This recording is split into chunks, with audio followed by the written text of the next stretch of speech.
Welcome to Linear Algebra. Today, we are going to explore one of the most fundamental and intuitive concepts in all of mathematics, the triangle inequality. Whether you are navigating a city, programming a GPS, or training a machine learning model, this simple rule governs how we understand distance and space. Let us dive in and see how it works. Let us begin by imagining you are standing at your house and want to walk to the grocery store. You have two choices. You could walk in a perfectly straight line directly to the store, which is the fastest route.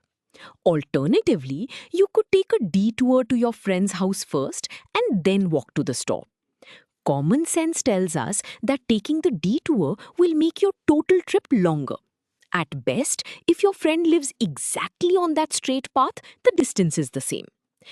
This everyday observation is the physical intuition behind the triangle inequality. Now that we have a real-world feel for this idea, let us translate it into the language of linear algebra.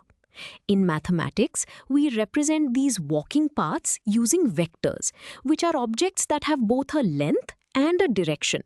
The length of a vector is formally called its norm. The triangle inequality simply states that adding two vector arrows together and measuring the final combined arrow will never give you a length longer than measuring the two original arrows separately and adding those numbers together. This brings us to the mathematical heart of the concept, the triangle inequality formula. Conceptually, this formula is just the algebraic version of our grocery store trip.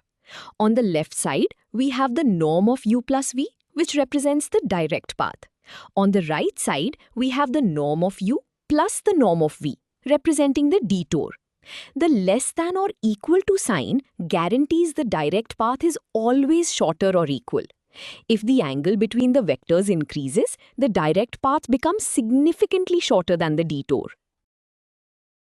To truly see what this formula means, let us look at a visual representation. In this diagram, the blue arrow represents our first vector, u, and the red arrow represents our second vector, v.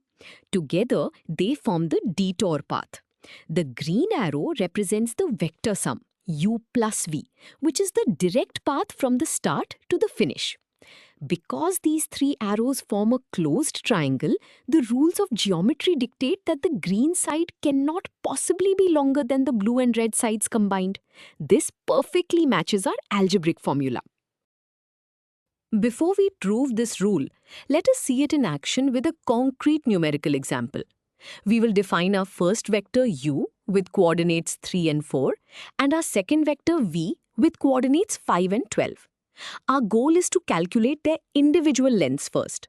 Using the standard norm formula, which is just the Pythagorean theorem, we square the components of u. 3 squared is 9, 4 squared is 16, giving a square root of 25, which is 5.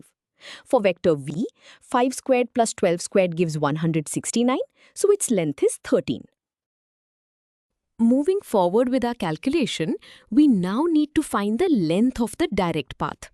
To do this, we first add the two vectors together by adding their matching components.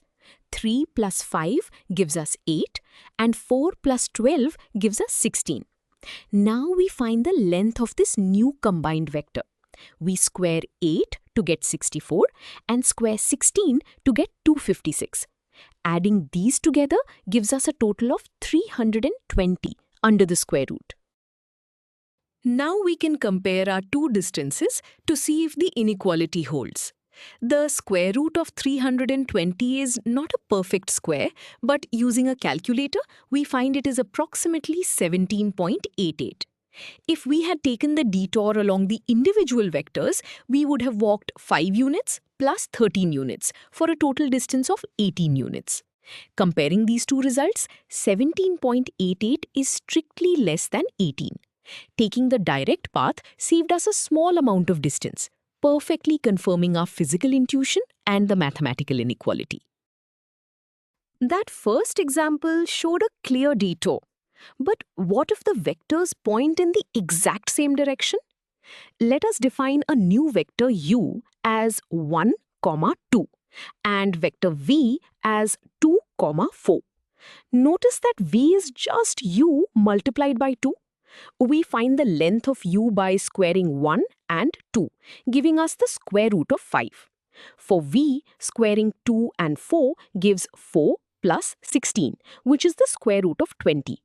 We can simplify the square root of 20 to 2 times the square root of 5. Continuing with our parallel vectors, we now find the direct path. First, we add vector u and vector v together. Adding the corresponding components, 1 plus 2 is 3 and 2 plus 4 is 6. Now we calculate the length of this combined vector. We square 3 to get 9 and square 6 to get 36. Adding these together gives us the square root of 45. We can simplify this by pulling out a 9, leaving us with exactly 3 times the square root of 5. Let us look at the final comparison for this special case. The length of our direct path is 3 times the square root of 5. If we add the individual lengths together, 1 square root of 5 plus 2 square roots of 5 also equals exactly 3 times the square root of 5. Because the vectors pointed in the exact same direction, taking the detour was actually just walking further down the exact same straight line. The distances are perfectly equal, satisfying the or equal to part of the triangle inequality. Now that we have successfully used the formula in multiple scenarios, let us understand exactly why it works by proving it mathematically. We start our derivation by looking at the squared length of the combined vector. We do this because working with square roots directly from the beginning can be algebraically messy and difficult. By definition in linear algebra, the squared length of any vector is equal to the dot product of that vector with itself. Next, we expand this dot product just like we would expand a regular algebraic expression using the standard distribution method. We multiply the first terms, the outer terms, the inner terms, and the last terms. This expansion gives us 4 separate dot product terms to work within our equation. With our expression expanded, we can now simplify it using basic rules of linear algebra. The dot product is commutative, which means that u dot v is exactly the same as v dot u. Because they are identical, we can combine those two middle terms into a single term multiplied by the number 2. Additionally, a vector dotted with itself is just its squared length, allowing us to rewrite the first and last terms as squared norms. This sets us up perfectly to apply a famous mathematical rule called the Cauchy-Schwarz inequality, which states that the dot product of two vectors can never be larger than the product of their individual lengths. We are now ready to complete our derivation and find our final result. By replacing the dot product in our middle term with the product of the lengths from the Cauchy-Schwarz inequality, we make the right side of our equation larger than or equal to what it was. This substitution introduces the crucial less than or equal to symbol into our proof. If you look closely at the right side of our new inequality, it forms a perfect square, perfectly matching the classic algebraic pattern. We can therefore factor the entire right side into a single clean squared expression. Finally, since lengths are always positive numbers, we can safely take the square root of both sides without changing the inequality direction, leaving us with our final mathematical result. As we wrap up our journey today, let us review the key takeaways. The triangle inequality is a mathematical guarantee that the shortest distance between 2 points is always a straight line. If you break a journey into multiple vector steps, the total distance you travel will always be greater than or equal to the direct path. We also saw that equality only happens when all your steps move in the exact same direction.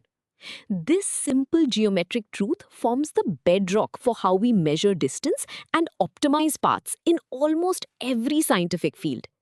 Great job following along.